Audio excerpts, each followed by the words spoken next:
Assalamualaikum warahmatullahi wabarakatuh. Halo warga Kota Bekasi, berjumpa lagi bersama Mega Puspita di KBS Channel Jelas Tapi Kelas.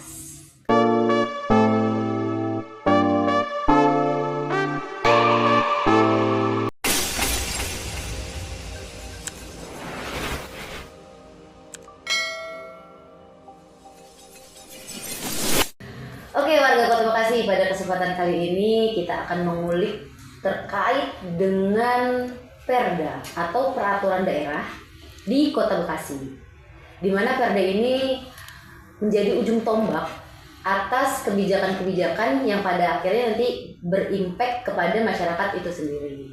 Nah, saat ini kita akan berbincang mengulik terkait Perda ini dengan salah satu anggota DPRD Kota Bekasi. Beliau ini merupakan politisi dari Partai Golkar dan beliau juga sudah senior di DPRD Kota Bekasi nih.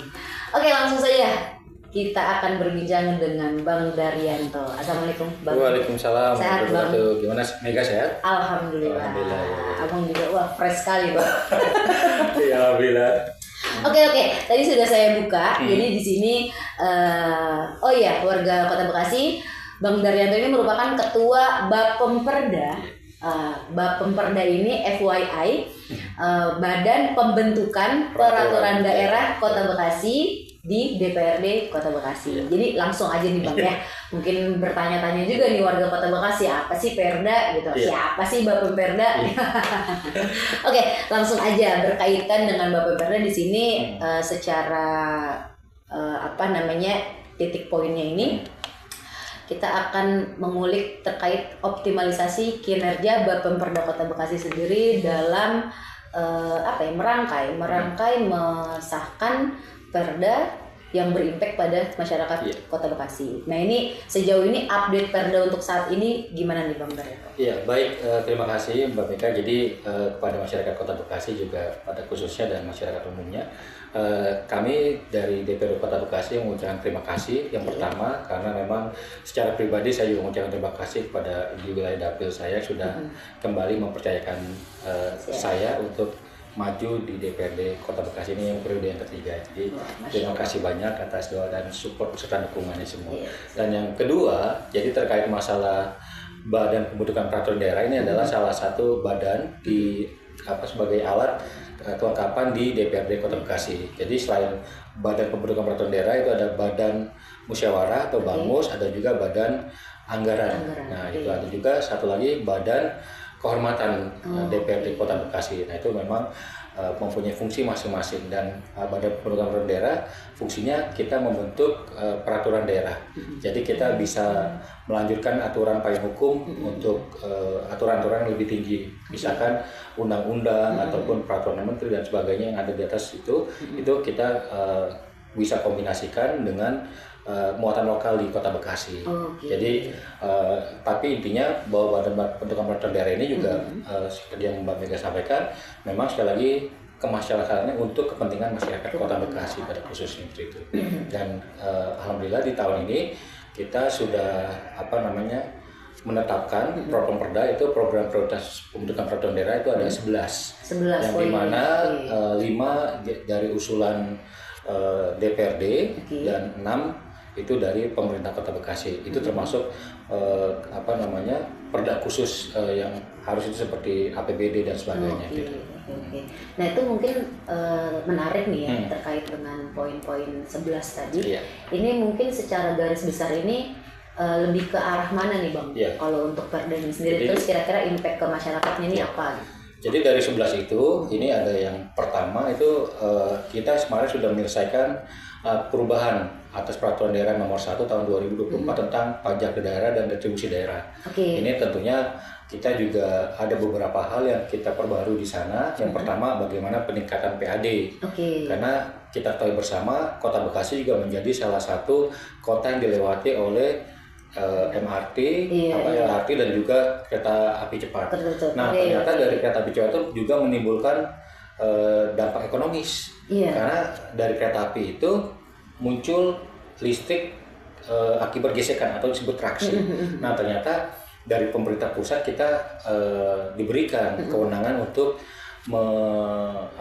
membuat retribusi atas listrik yang dihasilkan dan kita mendapat penambahan PAD di sana. Nah itu makanya kita tidak bisa menagih kalau kita tidak punya payung hukumnya dan alhamdulillah kita sudah sepakati bersama dan itu ada tambahan dari sana. PAD kita benar-benar ada peningkatan. Dan selanjutnya juga kita dari retribusi itu juga ada beberapa retribusi yang kita hilangkan untuk masyarakat yang tidak mampu. Misalkan contohnya komunal dan sebagainya itu yang tadinya ada biaya itu kita sudah nolkan juga dan juga beberapa hal lain yang tentunya golongan-golongan retribusi pajak billboard dan sebagainya karena selama ini kita masih satu harga dan kita pikir tidak adil karena yang di jalan utama dengan di jalan sekundernya itu harganya sama. Nah sekarang kita sudah pisahkan. Jadi sekali lagi itu juga untuk meringankan beban masyarakat.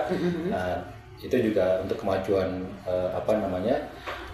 perkembangan dari pariwisata dan industri kita juga itu kita tingkatkan di sana. Dan yang kedua kemarin kita juga sudah Pansus itu sudah menetapkan juga RPJMD. RPJMD adalah program dari janji-janji wali kota terpilih. Jadi makanya alhamdulillah juga kemarin dari RPJMD ini sesuai dengan janji Pak Wali Kota pada saat beliau kampanye juga sudah dituangkan di dalam RPJMD. Seperti yang sering kali ditanyakan oleh Pak RW khususnya, itu masalah benar nggak sih nanti katanya RW dapat 100 juta. Intensif lebih ke insentifnya. Itu nah itu memang kita sudah tuangkan di dalam RPJMD. Jadi mudah-mudahan kita tinggal tunggu waktunya karena itu memang masih butuh proses nanti di badan anggaran yang akan memproses itu. Dan banyak lagi yang lainnya program-program dari Pak Wali Kota yang sudah dituangkan di dalam RPJMD itu. Dan yang selanjutnya juga tentang yang sekarang sedang dibahas ini tentang pengolahan sampah gitu. Ini sedang dibahas masih dalam proses pembahasan dan juga tentang lalu lintas angkutan jalan. Ini juga terkait masalah ini. Itu banyak juga polemik yang dimunculkan. Contohnya adalah parkir rumah yang tidak mempunyai lahan parkir yang punya mobil. Ini juga sudah diatur di dalam perda ini nantinya agar tidak terjadi hal-hal yang kita tidak inginkan di masyarakat, tapi payung hukum jelas. Dan yang sedang dibahas juga yaitu tentang perda pelindungan anak. Nah ini juga sering terjadi banyak perundungan dan juga hal-hal lain yang bully di sekolah ini juga kita konsen di sana, makanya ini juga sedang dilakukan pembahasan. Dan yang selanjutnya ini juga dalam pembahasan itu pembangunan industri kota tahun 2025 sampai dengan 2045.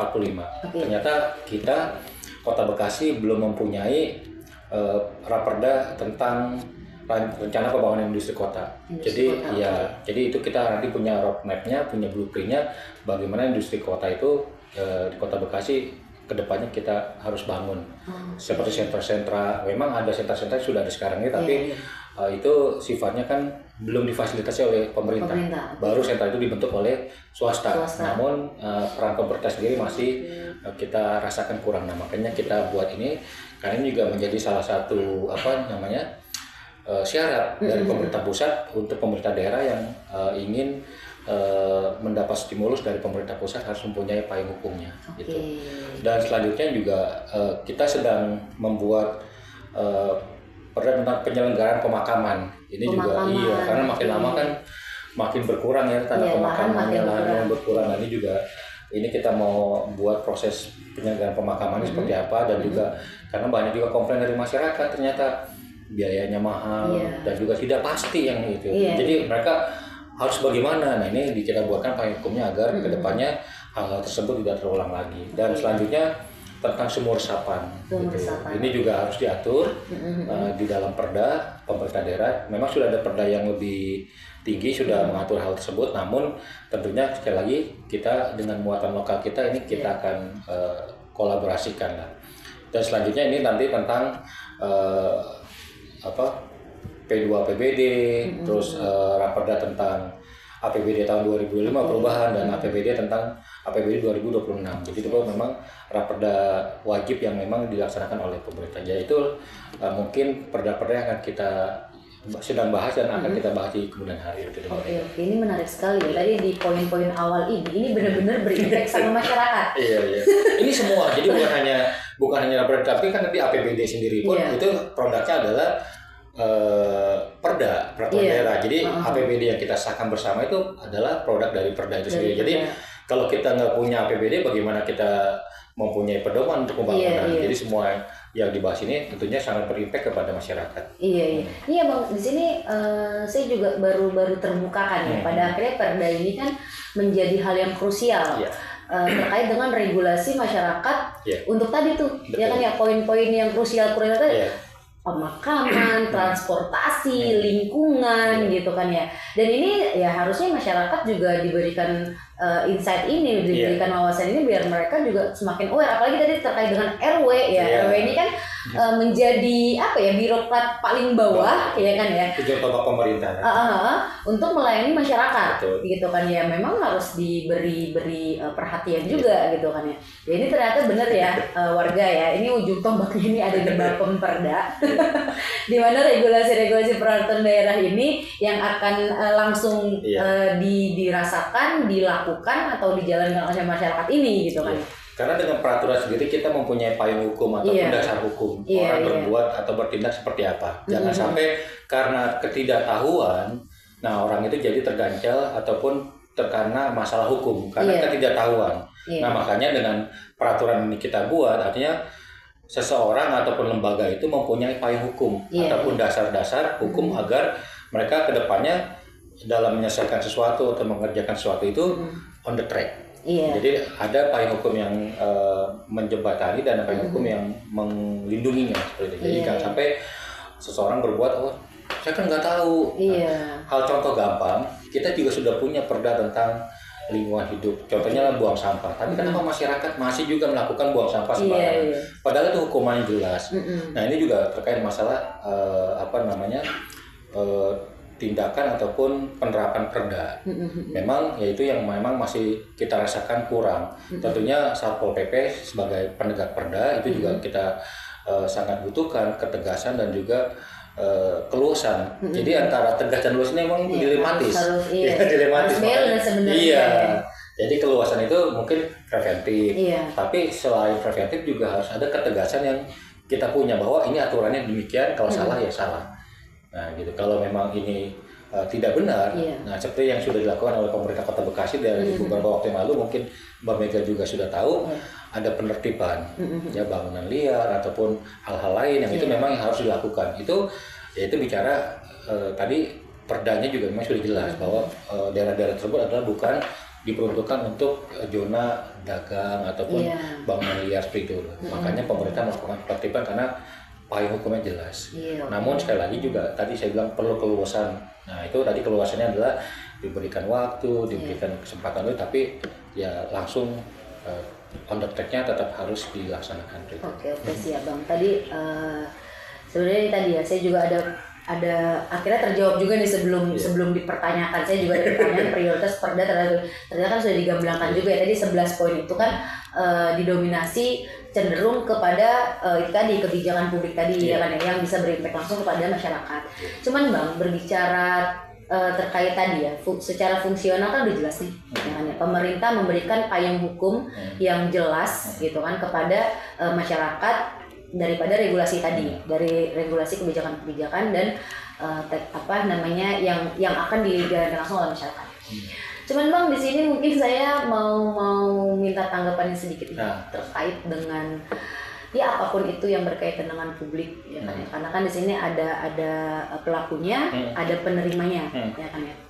Nah, di sini yang mau saya sedikit bahas ini terkait dengan munculnya oknum-oknum tidak bertanggung jawab yang menyelewengkan atau membuat keliru kebijakan daripada perda itu sendiri. Nah, kayak tadi ya kan kita bahas tentang penertiban bangunan liar ya kan ya, atau yang berkaitan dengan pelayanan publik gitu. Ini kan sebenarnya perdanya udah ada nih.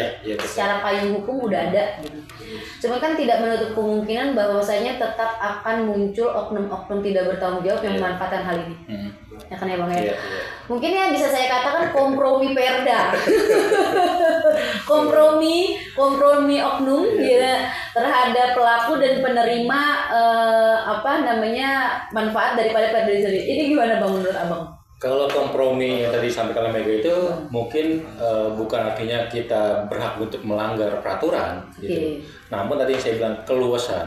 Jadi makanya kan pemerintah dalam hal melakukan tindakan biasanya itu ada surat peringatan pertama, kedua, ketiga. Tapi setelah itu lakukan tindakan. Nah kalau tadi memang ada oknum itu saya pikir juga jelas. Artinya para penegak hukum baik dari pemerintah itu ada Satpol PP ataupun dari penegak hukum dari kepolisian ataupun yang lainnya itu jelas, aturannya sangat jelas. Kalau itu terjadi pasti akan ditindak secara hukum gitu. Jadi saya pikir tidak ada lah kong kali kong ataupun tadi ya mafia gitu. Ya mungkin kalau oknum-oknum ya mungkin sifatnya nanti kan bisa dibuktikan apakah beliau ini oknum ataupun menyalahgunakan kewenangan atau jabatannya, itu nanti dibuktikan tentunya dengan penegak hukum gitu. Dan jadi, tentunya anggota DPR juga akan selalu mengawasi ya. Iya, tentunya dalam pengawasan yang kemarin terjadi pun kita juga mengawasi setiap, karena kan kita juga para anggota dewan kan terpilih di dapil yang masing-masing dan di dapil ya contoh kemarin saya di Bekasi Timur dan Selatan yang paling banyak itu kan di pinggiran kali yang jalan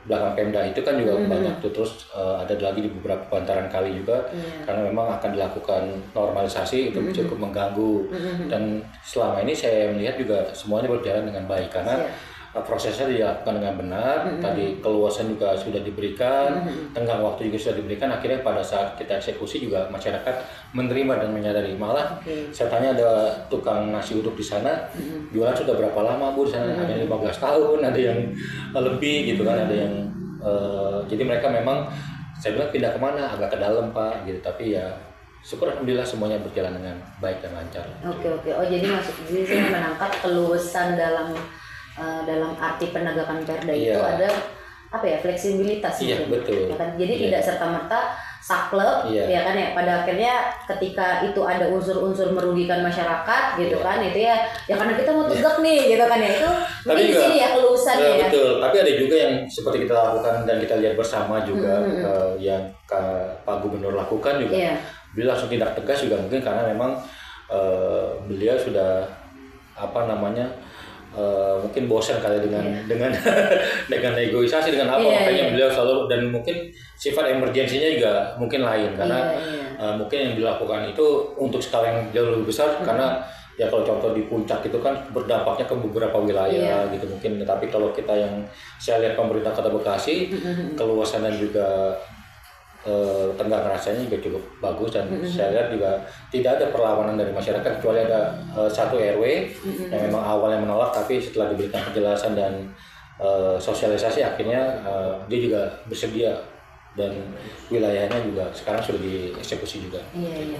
Nah berarti kan Bang di sini saya bisa tarik kesimpulan bahwasanya pembentukan dari mulai pembentukan, perancangan, pengesahan sampai implementasi Perda ini kan sebenarnya bukan hanya dilakukan oleh para elit nih, ya kan ya, baik itu dan instansi ya, baik itu birokrasi, legislatif. Tapi di sini juga membutuhkan awareness daripada warga masyarakat itu sendiri. Iya, tentu peran serta masyarakat pada saat pembentukan peraturan itu kita sudah undang juga. Jadi memang tidak secara langsung, tapi perwakilan ataupun instansi-instansi terkait itu kita undang. Seperti contoh kemarin terkait masalah perlindungan anak, dan kita undang KPAD-nya, terus beberapa narasumber tokoh-tokoh itu juga kita undang semua. Jadi mereka juga kita minta masukannya seperti apa. Nah tentunya termasuk masalah transportasi kita juga undang beberapa ahli juga kita sudah minta masukannya supaya tidak terjadi ke depannya ini malah merugikan masyarakat dari perubahan perda itu sendiri. Oke. Jadi sebenarnya tetap harus balance ya. Di sisi lain pemerintah sudah menyusun ya kan, baik itu bersama dengan legislatifnya menyusun perda yang sesuai kebutuhan, yang relevan gitu dan yang seharusnya bisa diterima sama masyarakat. Tapi di sisi lain masyarakat juga harus aware gitu, harus menyadari bahwa perda itu dibuat ya untuk melindungi masyarakat kita sendiri. Gitu. Memang ada sedikit menurut kami ya dari anggota DPR ini, kami agak sulit mensosialisasikan kepada masyarakat karena kita tidak ada sosialisasi perda seperti yang anggota DPRD provinsi miliki. Nah akhirnya kita banyak perda-perda kita yang mengendap, cukup banyak. Kemarin juga saya dapat informasi beberapa perda yang sudah ada tapi belum ditindaklanjuti oleh pemerintah kota.